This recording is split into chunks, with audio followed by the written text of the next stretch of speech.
नमस्कार दोस्तों, आप क्राइम तक देख रहे हैं। बात करते हैं पहलगाम मामले की। अब इस मामले में सबको इस बात का इंतज़ार है कि क्या होने जा रहा है।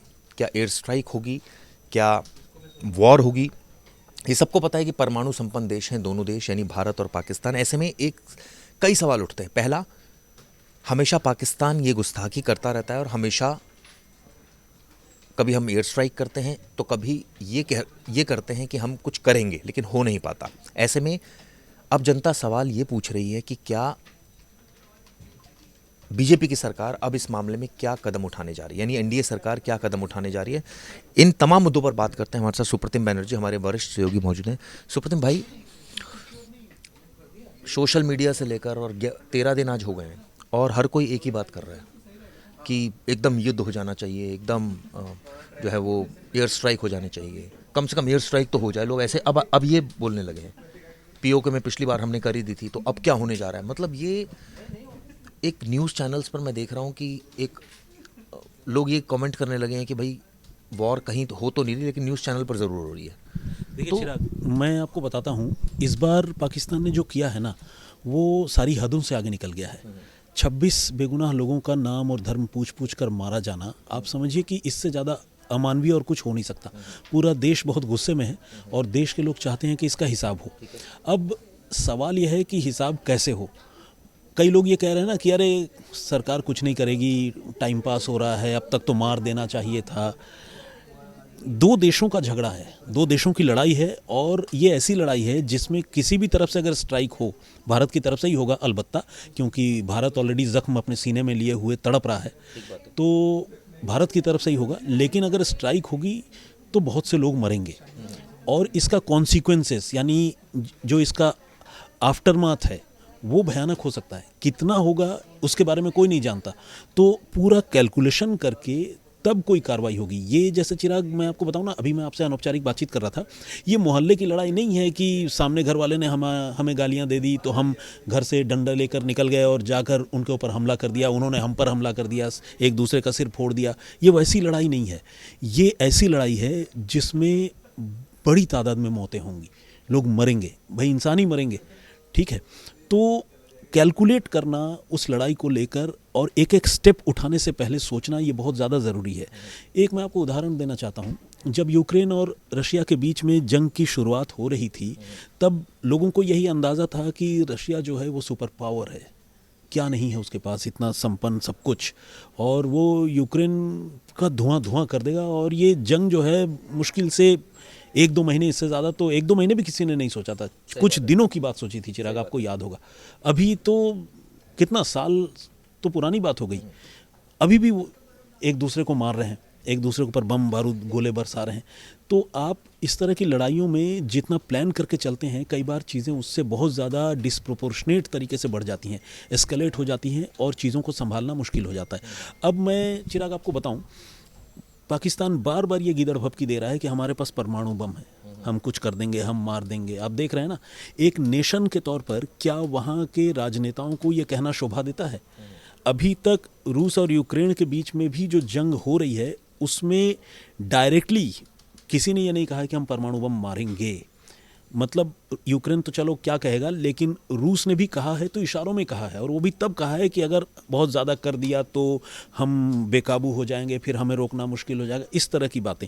लेकिन जैसे पाकिस्तान के राजनेता, हर दूसरा राजनेता ये धमकाने में लगा हुआ है कि हम परमाणु बम मार देंगे, चला देंगे, तो मतलब बहुत गैर जिम्मेदाराना बयान। एग्जैक्टली मतलब मैं वही बता रहा हूँ कि राजनेता के तौर पर या फिर एक मुल्क के तौर पर उस देश की छवि कैसी है। आप देखिए, जो बार बार ये मसल फ्लेक्सिंग कर रहा है कि हम परमाणु बम चला देंगे। वहाँ तो बेनज़ीर भुट्टो की हत्या भी हो जाती है, वहाँ कभी भी बम फट जाते हैं। वहाँ की इकोनॉमी की एक तरह से कहा जाए बुरा बट्टा बैठा हुआ है। वहाँ पर एक तरफ बलूचिस्तान की लड़ाई जारी है, तालिबान घुसा हुआ है। मतलब और जो रही गई कसर है वो भारत ने और इस कूटनीतिक जो स्ट्राइक करी है, जिसमें पानी बंद कर दिया है। तो ऐसा देश जिसके पास कुछ हो ही ना, जिसकी हालत इतनी खराब हो। एग्जैक्टली ये ठीक वैसा ही है जैसे मतलब किसी पागल इंसान के हाथ में कोई इंसास राइफल या AK-47 जैसा गन हो तो आपको ये नहीं पता होता कि उसका नेक्स्ट मूव क्या होगा। किसी जिम्मेदार आदमी के हाथ में अगर कोई सोफिस्टिकेटेड वेपन हो तो वो उसको भी नाप तोल कर चलाता है, आत्मरक्षा में चलाता है या मजलूमों की मदद करने के लिए चलाता है। लेकिन आप समझ लीजिए जैसे हमने देखा ना, एक आध वीडियो हमने देखा किसी चिंपैंजी के हाथ में वो राइफल है, वो ताबड़तोड़ गोली चला रहा है, किसको चला रहा है समझ में नहीं आ रहा है, किसको लग जाएगा। तो पाकिस्तान के हाथ में परमाणु बम तकरीबन वही हालत है, इसीलिए उसके नेता बिना सोचे समझे बयान देते हैं। तो अब हमारा ये कहना है कि इस मामले में भारत कार्रवाई तो करेगा ज़रूर। और अब मैं आपको बताऊं, कार्रवाई करने के पीछे क्या कोई मजबूरी भी लग रही है कि नहीं मजबूरी तो ये तो है ना कि भाई कोई अगर हमें बार बार लहूलुहान करेगा, देखिए एक तो नैतिक मजबूरी ही है भाई। अगर मान लीजिए हमारे आपके परिवार में ही वो हादसा हुआ होता तो क्या हमारा खून नहीं खौल रहा होता? तो हमारा दिल तो धड़कता है उन लोगों के लिए जो रोता है, जिसे कहते हैं, जो बेकसूर बेगुनाह लोग वहाँ घूमने फिरने के लिए गए थे अपने ही देश में और उनको बेमौत मारा गया।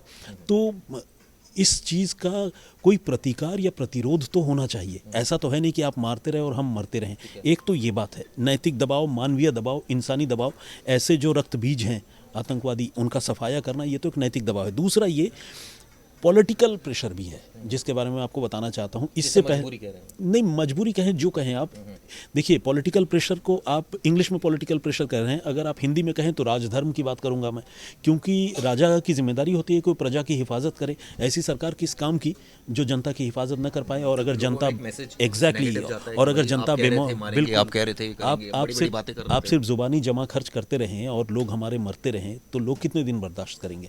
तो इसीलिए राजधर्म भी ये कहता है कि सरकार जो है सजा दे, और ऐसा मौका बार बार नहीं आएगा। विपक्ष जो है चट्टान की तरह खड़ा है। मैं बिल्कुल ओवैसी जैसे राजनेता जिनके साथ दक्षिणपंथी जो ताकतें हैं जो सरकार पर हैं, उनके साथ 36 का आंकड़ा है, लेकिन ओवैसी इतना बढ़ चढ़ कर बोल रहे हैं। अभी उन्होंने कल बयान दिया है पाकिस्तान को समझाने का नहीं, सज़ा देने का वक्त है। तो आप और कितना सपोर्ट चाहते हो? प्लस सरकार के ऊपर जो मैं कह रहा था ना एक नैतिक दबाव, वो नैतिक दबाव ये है कि इससे पहले जब जब हमले हुए, आपने सर्जिकल स्ट्राइक किया, बालाकोट में किया, और कई आतंकी उनके मार डाले, सबूत आपने पेश किए, दिखाए, कुछ लोगों ने सबूत मांगे भी, तो अभी तक मांगते हैं। अभी तक मांगते हैं। तो अब सरकार जो वही सरकार है, अभी इनके पास दबाव है कि उससे बढ़कर कुछ होगा, क्योंकि जब आप 2 बार 3 बार कर रहे हैं, इसके बावजूद अगर वो नहीं मान रहे हैं, तो सवाल ये है कि अगर उसी इंटेंसिटी की कार्रवाई करेंगे तो फिर ये फिर नहीं मानेंगे। कुछ दिन सवाल ये भी उठता है कि कब होगा, कैसे होगा और कितना होगा। इसका जवाब मैं आपको देना चाहूँगा। कब होगा, कैसे होगा, इस तरह की कयासबाजी लगाने का और ये सोचने का हमें ज़रूरत नहीं है।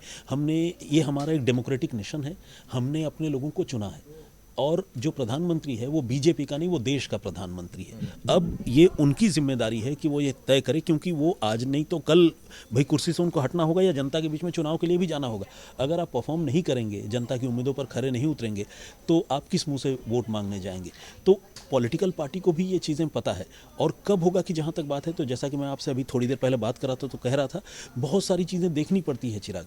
हमारा देश इतनी तेज़ी से ग्रो कर रहा है इकोनॉमी वाइज, जिसकी बार बार चर्चे होते हैं। सरकार तो खैर खुद अपने बारे में बताते हुए थकती नहीं है, वर्ल्ड की दूसरी ताकतें भी कह रही हैं। यहाँ तक कि मैं पाकिस्तान की पत्रकार को सुन रहा था, वो लेडी पत्रकार जिनका ताल्लुक प्रयागराज से है, नाम भूल रहा हूँ मैं, वो कह रही थी कि हमारे देश में तो कुछ है ही नहीं पाकिस्तान में, आप हमसे लड़ोगे तो हमारा जो होना है वो तो होना ही है, हम तो बर्बाद ही हैं पहले से। आपका जो एनर्जी है, आपके जो पैसे हैं, वो आपके बिल्कुल बर्बाद हो जाएंगे आप इन चीज़ों में पड़ोगे। तो देखो, ये चीज़ सुनने में तकलीफ ज़रूर देती है कि यार हमारे लोगों को मार दिया, उसके बाद ज्ञान भी हमें ही, लेकिन सच तो ये है कि वो मोहतरमा झूठ नहीं बोल रही थी, गलत नहीं बोल रही थी। भाई जंग होगी तो नुकसान तो हमारा भी होगा, और एक ग्रोइंग इकोनॉमी को कितना बड़ा झटका लगेगा। तो कुछ ऐसी कार्रवाई हो जिससे सांप भी मर जाए, लाठी भी ना टूटे। मतलब ये कि जो आतंकी हैं उनको सबक मिले, बुरी तरह उनको कुचला जाए, मारा जाए। जैसे पीएम मोदी ने कहा कि धरती के आखिरी छोर तक हम पीछा करेंगे इस बार आतंकियों का। तो कुछ ऐसी कार्रवाई हो कि आतंकियों को नाको चने चबा दिए जाएं, और भारत जो है अपना बचाव करने में कामयाब रहे। क्योंकि उधर से क्या होगा क्या नहीं होगा ये हम नहीं जानते हैं, लेकिन कुछ हो सकता है उसकी तैयारी भी तो रखनी होगी। अंधाधुंध लड़ाई नहीं हो सकती, कैलकुलेटेड मूव होगा। तो इसीलिए हम और आप यहाँ बैठकर कयास लगाएं या चाय की थड़ी पर या किसी ठेले पर चुस्कियों के साथ कहें कि अब तो जंग होनी चाहिए, हमारा आपका कहना एक अलग चीज़ है। लेकिन जो रणनीतिकार बैठे हुए हैं, जो देश चला रहे हैं, जो एक्सपर्ट्स हैं कूटनीति के और रक्षा के, ये उनके ऊपर हमें छोड़ना चाहिए। क्योंकि वो अगर उस जगह तक पहुँचे हुए हैं, बड़े बड़े IAS IPS ऑफिसर्स है ना, डिप्लोमेट और IFS ऑफिसर्स, इसके अलावा जो रक्षा विशेषज्ञ हैं, वो यूं ही वहाँ नहीं पहुँचे हैं, तो हमें उन पर भरोसा करना होगा। क्योंकि हम ऐसे भी चर्चा ही कर सकते हैं, हम खुद जाकर तो जंग लड़ेंगे नहीं अभी, और भगवान न करे वैसे कोई नौबत लेकिन आए। एक चीज़ होता है कि जंग में हमेशा एक चीज़ जो एक रूल मैं कहीं पढ़ रहा था कि आम लोगों को नुकसान नहीं होना चाहिए। एक इस तरह की जंग हो कि भाई अगर जंग हो रही है तो जैसे कहते हैं ना, एक सैनिक सैनिकों के बीच में हो और एक लिमिट में हो। देखिए, सच तो यह है कि हमारा एक सैनिक भी एक आम आदमी ही है, ठीक है। कि वो भी किसी का बेटा है, किसी का पति है। तो नुकसान तो अगर मैं जिसे कहते हैं कि अपने देश के लिए सोचूं, तो एक भी सैनिक को खरोंच भी नहीं आनी चाहिए, और हमारी सेना इस फलसफे को लेकर चलती भी है।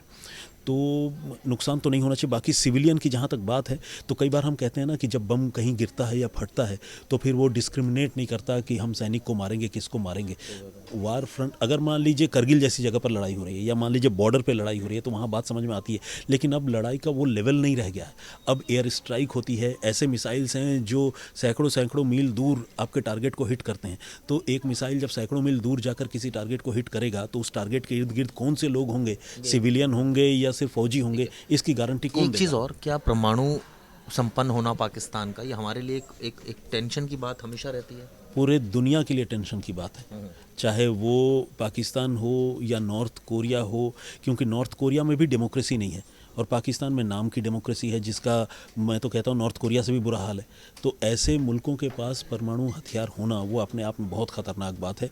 जैसा कि मैंने आपको पहले भी बताया कि ये ठीक वैसा ही है जैसे किसी चिंपैंजी के हाथ में AK-47 हो और वो अंधाधुंध कहीं भी फायर कर रहा हो।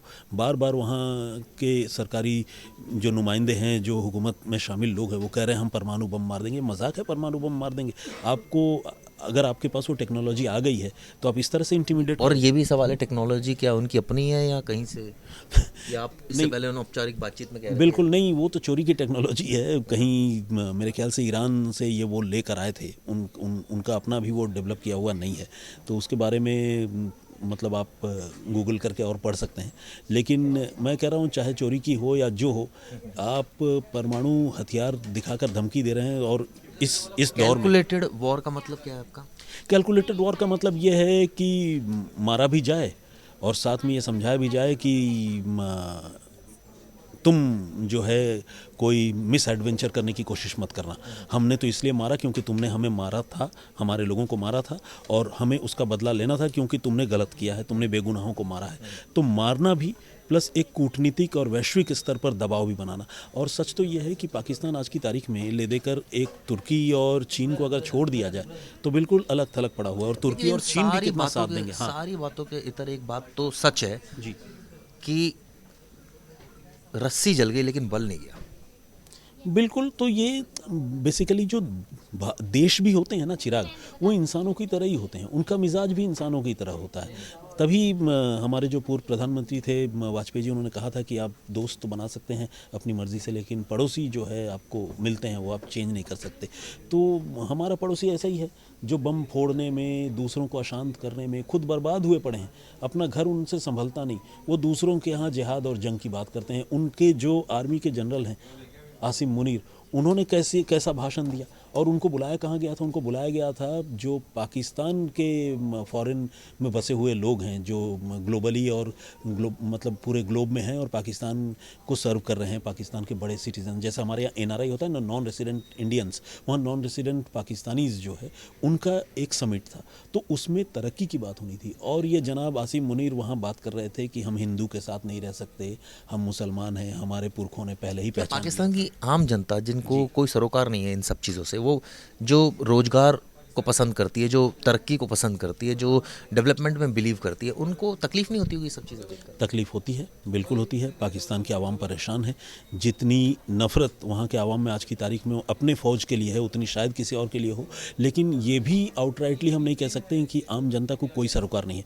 बहुत सारे लोग ऐसे नफ़रती हैं वहाँ जिनके जो सपोर्ट करते हैं, अदरवाइज़ ये चीज़ें नहीं हो सकती देखिए। लेकिन हाँ, उनकी तादाद जितनी भी हो, रोज़ी रोटी कमाने और अपनी ज़िंदगी और एक खुशगवार अच्छी ज़िंदगी जीने वाले लोगों के मुकाबले जो है कम ही है।